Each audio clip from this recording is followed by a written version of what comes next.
Hello and welcome to the Coaching Podcast, Coaching for Success in Sport and Business.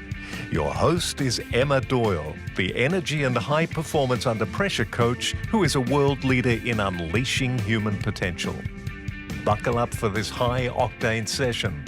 Let them have it, coach. G'day everybody and welcome to the Coaching Podcast. My name's Emma Doyle and I'm here with Becky Magnotta. And she's a leadership coach, leadership development expert. She's the founder and consultant for Homestead Coaching and Consulting with over 30 years of corporate experience and so much more. Welcome to the Coaching Podcast. Becky, how are you? I am doing great and excited to be with you today. Yes, we both love to chat about coaching, so we are in for a fun ride. Well, the first question is, I'm going to go cilantro, or for our Australian listeners, coriander. You either love it or you strongly dislike it. I'm mixing it up this week. What's your take on cilantro? Oh, I love it. And I've read that it might be genetic of why you love it or hate it. Oh, wow. Okay. That sounds really interesting. See, we're unpacking the layers already on this episode. So, Becky, could you share with us a coaching moment that went really well and what might be some of the lessons? Oh, I have had this happen to me several times. The first time was very, very early on. And it's when you are sitting there with somebody and you get this question, and it's almost like it comes from the universe. And you think about it and you ask it and it just stops someone in their tracks and causes them to just pause and really think. So the first time it happened to me was actually when I was going through my coach training, and I was working with a man who was a director in sales, and he was having issues with another director who had recently moved into the department. And my question was something like, what's important to him? And all of a sudden there was silence. And I was doing this over the phone. And finally my client said, I'm still here. I heard you and it just hit me. I have no idea. And that's the problem. And it was just one of those thrills. And ever since, I really pay attention to being present and having that insight. And so that you can ask those simple, pertinent questions. And that just thrills me. Fantastic coaching moment. I love that. Yeah, it really taps into being present, taps into trusting the intuition already. Such great moments when that happens. What about on the flip side? Could you share a moment that didn't go so well? Yeah, I've had this a couple times. And most recently, I was coaching an individual who was going through being laid off. And we were talking about what to do next, what he needed, where to go, anything. How does he get started? And he kept saying, I have no idea what to do. And there are so many reasons I can't do anything. I have health issues, but I don't want to go on disability. I don't want a resume. So I don't want anything. And I felt like I was working with a 60-year-old teenager. I felt like I was working like crazy and nothing at all was happening. So right afterwards, I finished it and I thought about a mentor who told me you should never work harder than your client. And I started laughing at myself and going, oh my God, I was sweating bullets, but I was still bothered by it. So I actually, later that week, there's a group that I'm in that we do coaching in front of each other. And I volunteered. And I came right out and I declared, this week I was such a shitty coach. I was horrible. And I talked about this. And she reminded me about how learning occurs afterwards, that we never really know. And I realized I had planted seeds, and if he decides to nurture them, it's his choice, it's his journey. as it turned out, when I saw him about a month later, he came over to me and he said, you know what? I've been thinking about everything you said. I need your help. I want you to help with my resume, and let's get me ready for interviewing. But it was such a great reminder of both of those ideas. Yeah, I had a mentor as well take me through the different times that people learn when I was an early sports coach. And, he was just reinforcing the fact that some people like the importance of having a whiteboard as well. So, Emma, don't just say it, you got to show it. And then when the learning happens, it may be immediate, it might be during the activity, it might be after the activity. And then he said, it also might be the next day or the next session for a sports coach as well, to be able to cover off all of those aspects. What a great reminder for us to be open to leading the horse to water, but not forcing it to drink.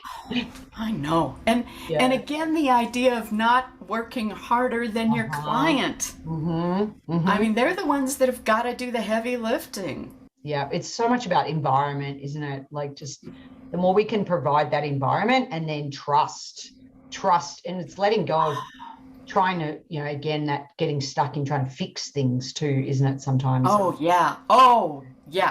In fact, I got a good reminder about that you aren't here to fix anybody.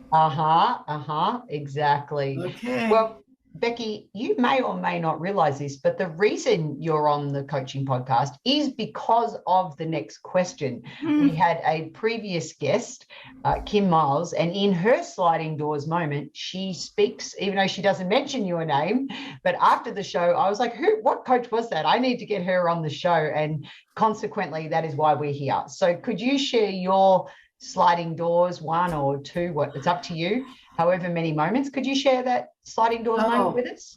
Absolutely. And it's about how I got into coaching. I had a situation where I hit a wall at work. I had previously in my career been successful. Anything I tried to do, I'd been put in high potential programs. Everything's just was clicking for me. But I had a rough year. My boss, my colleague, and I've been trying to hire another employee, but they wanted me to look for a unicorn. And the one employee that I had quit. So I was doing the work of 3 or 4 people. And finally, they hired a manager for me, and I was beginning to get guidance and support from him. But then the head of HR, he was always talking about people's ramp, which was code word for people being young. And I was in my early 50s at the time, and he made a decision that he wanted me out, which I had no idea this was going on. And my manager had fought it, in fact, saying at one point, if you lay her off, I'm quitting. But then he said, no, I'm the head of this department. And he decided that I would be either replaced, demoted, or transferred to another department in some way. So it was very, very hard for me. And I talked with my former employee, and I was going, you know what? I think, as hard as this is for me to admit, I've got to know I'm getting older. I need to accept it and take this step back. And he looked at me and he said, Becky, that is total crap, and you need a coach. So he had a woman that I started working with, and she was amazing. She helped me understand my values, also my strengths, and she helped me see how I got in my own way. And she made such a huge difference that I ended up getting hired back into HR after that previous leader got fired, and I received several promotions after that, and eventually became the head of leadership development and talent development. So I think that was my sliding door moment, because it also made me realize I wanted to be a coach. And it was after that I started going through certification and everything else. So for me too, one thing maybe about sliding door moments is that sometimes gifts come in ugly packages. So many times the sliding doors moment, frequently it's when people they're back up against a wall, or when you're faced to look at things in such a beautiful way with somebody else. That's a really great story. I love that. Thank you for sharing. Our next question is in 1 to a maximum of 3 words. What do you think makes a great coach? Curiosity, joy, and awe. And what was the third? Awe. Awe. A-W-E. Mm-hmm. No. I say it slightly differently with my accent. I was going to say, I think we have a little cultural thing there. Yeah. And please now, I'd love for you to expand on each of those. What do they mean to you? Oh, curiosity, really constantly. I love when I start coaching somebody new and finding out, what's your story? What are your beliefs? What's going on? Tell me. So I think curiosity is such a key for a coach. And joy for me is the idea of you are magnificent. And you are magnificent as you are right now. You just maybe need to uncover what is it that makes you magnificent. And then when you know that you've helped somebody uncover that. And just that feeling, and it's like, thank you, Lord, for giving me this purpose in my life. Yeah, I just got goosebumps when you said that, because that's the moment when it all sort of comes together, doesn't it? When the person unlocks the potential within themselves. Yeah, it's like you finish the call or the Zoom call or whatever it is, and sometimes I'm brought to tears that I feel so blessed by doing what I do, and other times or else I'm jumping up and down and going, yes, and screaming it, wow. Fantastic. And you touched on it earlier, great questions make great coaches. So our final official question on the podcast is where we ask you to ask us a question. What's that one question that sparks your curiosity and that you always want to know more about? I think it's always, for a coach, it'd be the idea of, I love people's stories. I grew up in a family of storytellers. So what brought you to coaching and what keeps you coaching? We're lucky enough I'm in Colorado, and with the ICF chapter in Colorado, we still have some women there that were there from the very beginning. And they're in their 80s. And they are still so passionate about what they're doing. And it's like, tell me, what's going on there? Well, in a couple of weeks' time, we actually have Judy Sabah, who was one of the founders of the ICF Colorado chapter. So I've already done that interview. So listeners, it'll be already out by the time Becky's interview comes out. So make sure you go back and check out the wisdom from Judy. It was a super fun episode. So yeah, I love that. I think it's so important. When we first connected, I asked you about Homestead Coaching, even just the name behind your business. So can we go back to there and maybe you could share a story about why it's called that? Yeah. So I grew up in a family-owned business. My father and 2 uncles started a fine furniture store in the 50s called Homestead House. And they grew it. There were like, I think 11 different stores. I probably have the number wrong. But it grew quite a bit. It put me through college. The whole thing was really, really wonderful. And my one uncle left it, and then my dad and another uncle were still managing it. And my father became quite ill when he was in his 50s and decided he couldn't work anymore. And at that point, my uncle decided to sell it. So the family hadn't had this for quite a while. But when I was beginning to think about what to name my company, and I thought of all sorts of things. I thought about different trees. I thought about, clarity seems to helping people be clear seems to be a lot of what we do. And nothing just felt right. And finally I went, oh my God, name it after what you grew up with. Let's continue that legacy. So Homestead comes from my family's business, Homestead House. And when I finally decided what to do, I have a cousin I'm very, very close to. She was an only child, and I'm the oldest of 5, and I have all brothers. So she's like my sister. And she was coming out to spend time with me and my mom. So I decided to do the unveil with the two of them. And both of them looked at me and started crying. So I knew, boom, I had picked the right thing. But it makes me very proud. And when I think about what they stood for quality.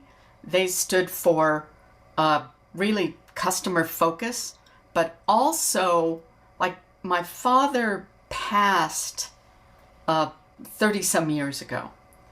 And I remember for such a long time, whenever I ran into people who worked for him, they would just tell me what a great boss he was, what a great manager he was.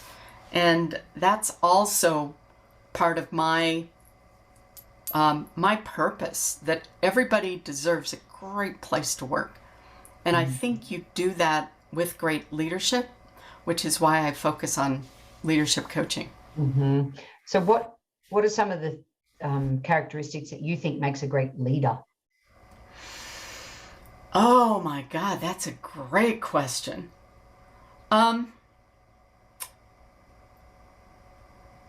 I think it's trust, building trust, and knowing how to build trust. I think it's also empathy. So really caring about your employees and knowing that they care, that you care about them as much as yourself. Curious. Oh my God. Being really curious that you don't know what you don't know. You don't know everything. How I think a lot of times, especially as people grow higher up in the ranks, sometimes they lose that curiosity. And a lot of times they don't have people giving them feedback that they're afraid to give the boss, especially at the top of the house, feedback. Setting goals and accomplishing them, and knowing how to help people be accountable, and giving people great feedback, giving and getting great feedback. A lot of people, they either don't, and holding people accountable, that sounds too harsh, but it's like this agreement that, I need you to get this done by this date. Will that work for you?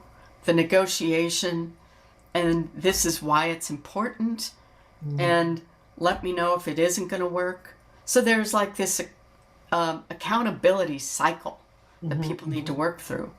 And then I think leaders need to give people great feedback so that you are building others.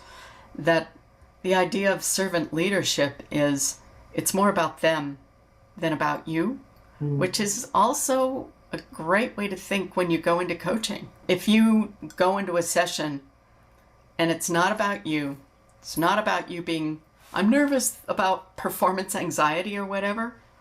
Former concert pianist, I need to work on it all the time. But it's more, how am I going to serve this person? I am here for them. So thank you for leading beautifully into my next question around you hold a bachelor's degree in piano performance. As an elite sort of pianist, how do you think, or what are some of the important tools that a coach can help with as it relates to performance anxiety in the piano world? Educate us. Wow. I thought you were going to go a little bit different direction. Um, Self-compassion. Oh my goodness. Self-compassion. Uh, I've had to work really hard on that because piano, being a concert pianist is such a competitive field. Part of the reason why I left is because maybe I wasn't the smartest kid, I don't know. But I finally realized that you can count them almost on one hand. And I just thought, wow, if I put the same passion into anything else, I could be successful. But I had to work hard on self-compassion because when you think about, it's almost the same as being an elite athlete, that everybody sees what you do. And they know if you had a bad backhand or if your serve, is weak. They know. What I was doing was memorizing an hour's worth of classical music, and everybody in the audience knew the pieces. Especially you had a jury that was in the audience, and they knew she skipped that part. Oh, she repeated that again. Oh, she missed that note. They knew. So you were always striving for this perfection that is impossible. Like, even I think a lot of times we don't realize that recordings of classical musicians, it's not one take. It's not like a concert, that they do it hundreds of times maybe and take the best clips out of everything. I didn't realize that at the time. And I really expected perfectionism from myself. So letting go of that saboteur, letting go of the way I judge myself, I'm certified in positive intelligence. Mm-hmm. So hyperachiever is one of mine. And that was hard for me to understand. Why is this bad? Because of it, I've gotten multiple degrees. I've applied for jobs. I get them. I've gotten promotions. Why is this bad? But if I want to get something and this is the deadline, I'll get it, But the thing is, I didn't realize the give and take, or the emotional wear and tear. So having people really discern between achievement and achievement for all costs. I think that's important in both fields. Would you agree with that? I would 100% agree with that, because I see it time and time again, the anxiety related with perfectionism and outcome-based performances that is just not realistic. And it puts so much unnecessary stress. And yes, you can achieve to greatness, but I think when we strive for perfection, we really do everything else a disservice. We miss out on the joy of maybe playing the notes, or just being out and striking the ball, or hearing the sound it makes against the strings, whatever it might be. So I think self-compassion, that's really awesome. Where did you think I was going to go? And then maybe you could answer that one. Where I thought you were going to go is, what do I use from my piano in coaching? Let's go there. Okay. So a couple different things. One is, I think I listen really well because of that, because you're always, listening to subtleties. The other thing is, I'm really good at recognizing patterns, because like in a classical piece, you've got a theme, and maybe the theme is up in the treble, and there it is in the bass. Maybe oh my goodness, here it is, but it's slower and it's in a different key, or it's inverted. So different things like that, I'll notice really well. And I almost like an epiphany. It's like, oh, look at this. And even before, you said to memorize a piece, even being able to recall something that somebody said, or helping them reflect on a word that they may have used that they didn't even know that they used, sounds like that's another great skill that. Yeah. I hadn't even thought of that. That's good. Because I love the fact that I don't need to memorize anything anymore. So it's been like, but yeah, you're right. I'm interested now in shifting to a lot of your time spent as it relates to the American Talent Development Association. The Association for Talent Development. Thank you. I'm still learning all this. So many acronyms. I feel like my life has exploded with acronyms lately. So thank you for sharing that. About what makes a great application for many coaches out there that want to be speakers. You've got a huge background in helping speakers step into their greatness, and also in helping people with their applications, because I know that's something I'm working on myself as a coach. What makes a great application?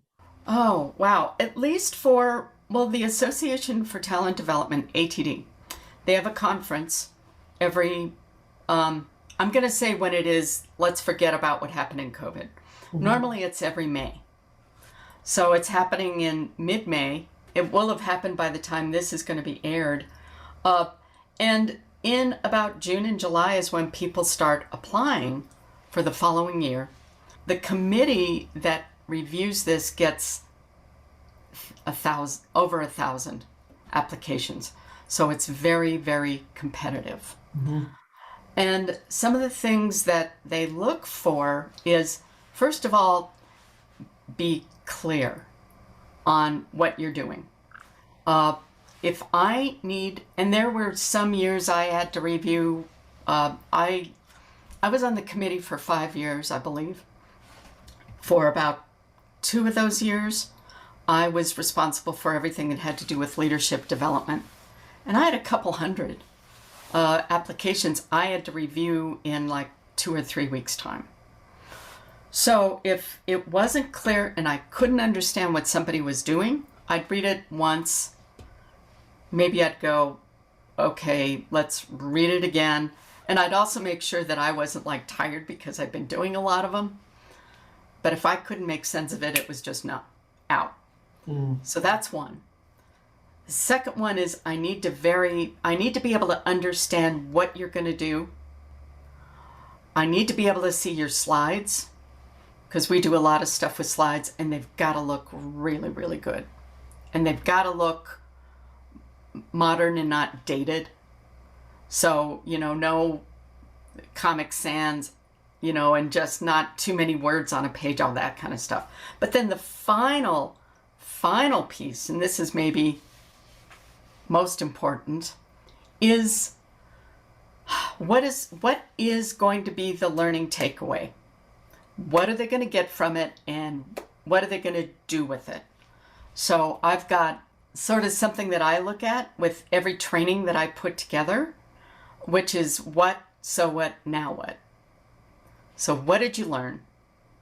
The so what is, so what does it mean? Why is it meaningful? And the now what is, what are you going to do with it? And how are you going to make it action learning and not just somebody standing in front lecturing for an hour, which nobody needs. No. And I think Zoom has been great with breakout rooms. It's been one of the best things about it, that you can be really present with somebody from anywhere in the world to be able to experience the learning. That's awesome. Yeah. Really important. And I think coaching's like that too, isn't it? As at the end of our sessions, we're asking people to take action on whatever it is that's come up for them. Yeah. So, and you mentioned that how to help people be accountable as it relates to leadership. So how do you do that as a coach? Oh, well, as a coach, I think part of it is when you first start coaching somebody, put it out on the table. Let's talk about accountability. I'm not your mom. I'm not your grade school teacher, but how do you want me to hold you accountable? And there's there was one person I worked with that she asked me if I would text her every now and then and just remind her, where are you? Some people, it depends on the action items they took. We might start about, tell me how that went. And I'm not saying, tell me, did you do it? Didn't you do it? But just, how did it go? Okay, what got in the way? Let's talk about that. That's kind of how I do it with coaching. Ultimately, and if you find that people aren't doing things, then you might say, hey, I've got to give you some feedback. We've been going here for 2-3 weeks. You haven't done your assignments, and you were saying that you're trying to get things done. You're trying to be more results driven. Well, I got a question. Do you really? What else is going on here? So one of the really interesting things about coaching sometimes is it's like that intuition, but sometimes with the intuition, you're going to come up with a question that you're going, oh crap, this could get me fired. And I know I have occasionally, I don't know if I do it as much as I should, that maybe this is a learning edge for me, but just the idea of saying to somebody something like that about, I question if you're really focused and you really want to get this done. They need to hear it. Oh boy, I don't know if it's I think it's a Kim Scott, Radical Candor quote. And Brene Brown says something kind of similar to it, but it's like, clear is kind, unclear is unkind. And I think as leaders and also as coaches, being clear with people, I wouldn't do that until they really get to know you and you've built that trust. I mean, you don't walk in the first time and say, hey, but once you've built that trust, you're one of the few people that maybe they will hear it. Fantastic. I call those questions laser questions, my little laser coaching toolkit. What's the truth here? What's actually going on? What's behind what you just said? But one of our guests in the episode that came out recently, Chris Kachel, the tagline for that episode was, don't ever be afraid to lose your job. Yeah. So getting clear on your values. And I'd like to sort of talk about how your core values really drive everything else and how you can help your clients with that. And if you could also touch on, I know you coach through strength finders and the positive intelligence model that you mentioned earlier. So could you sort of tie those concepts together and let our listeners know a little bit more about those tools? Yeah, my coaching, I think of it as a three-legged stool. So it's like being clear on your values, then being clear on your strengths and how you get in your way.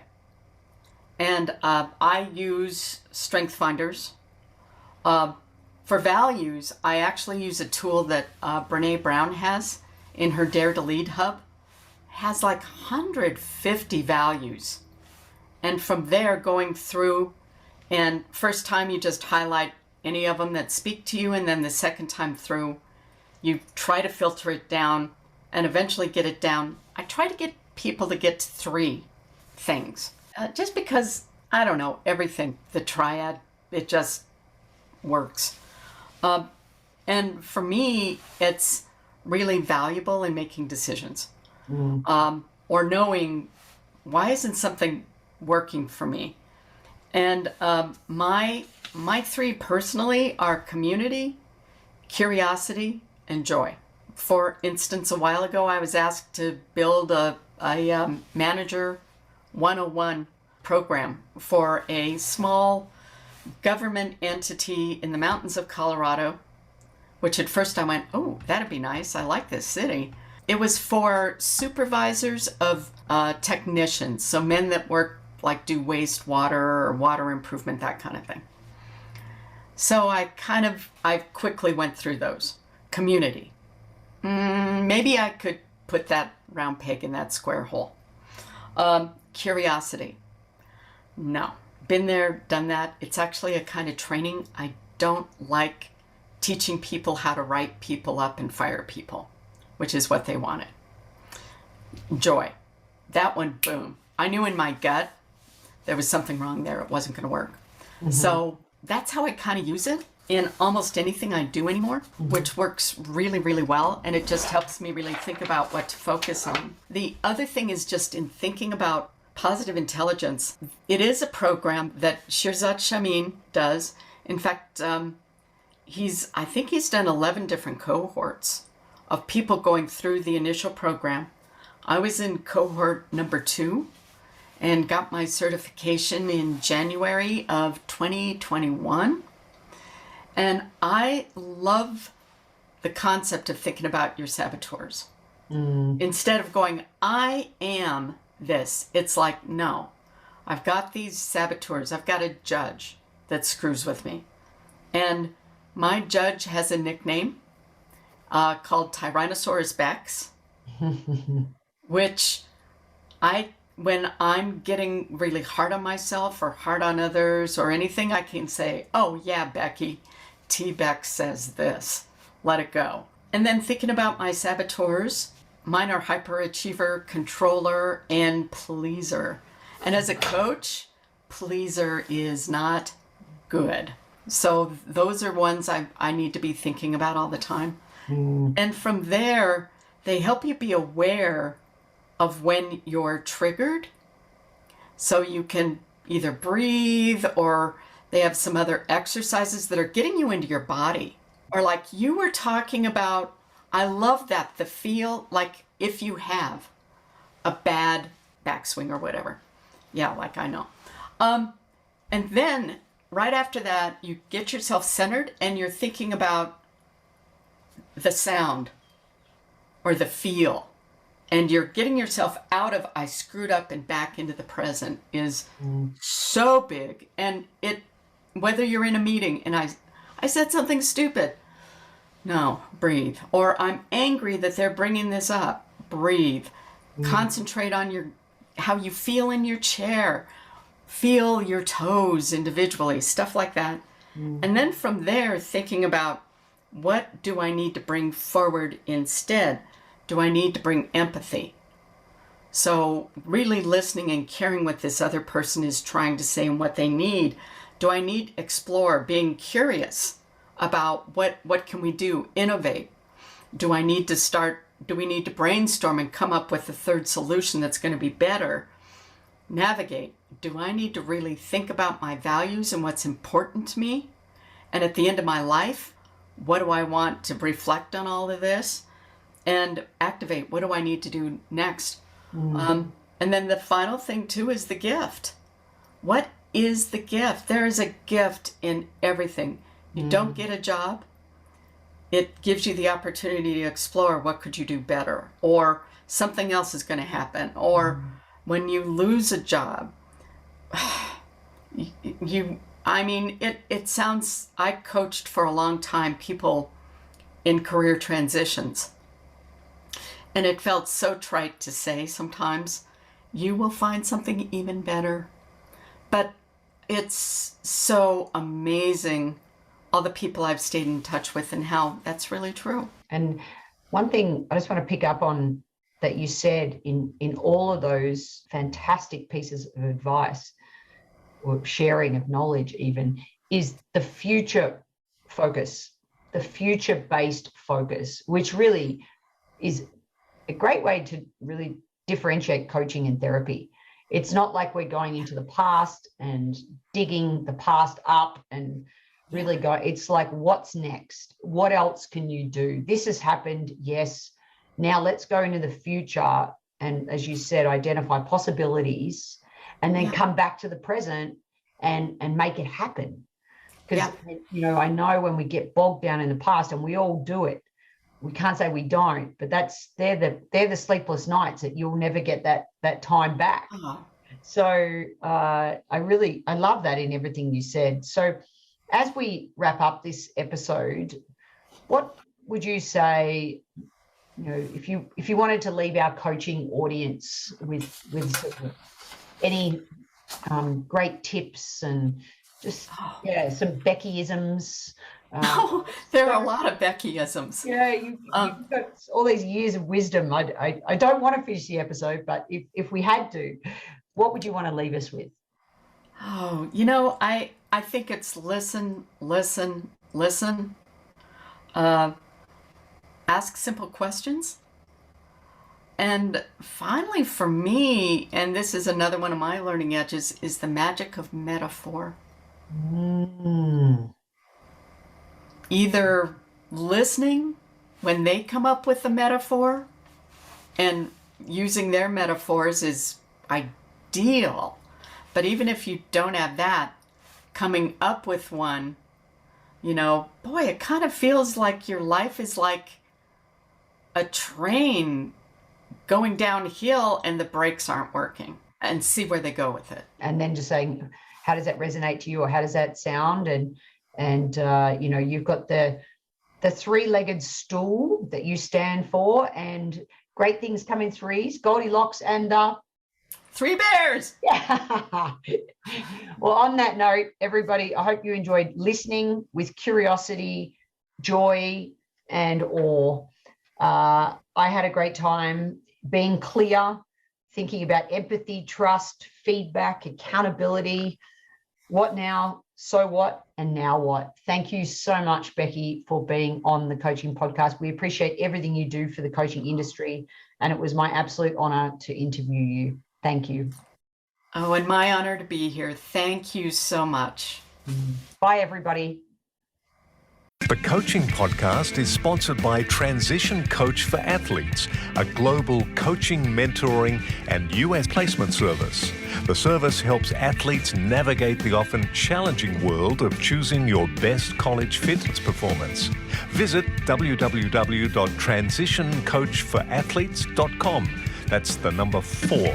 If you, company, are interested in sponsoring the Coaching Podcast, reach out to info@emmadoyle.com.au.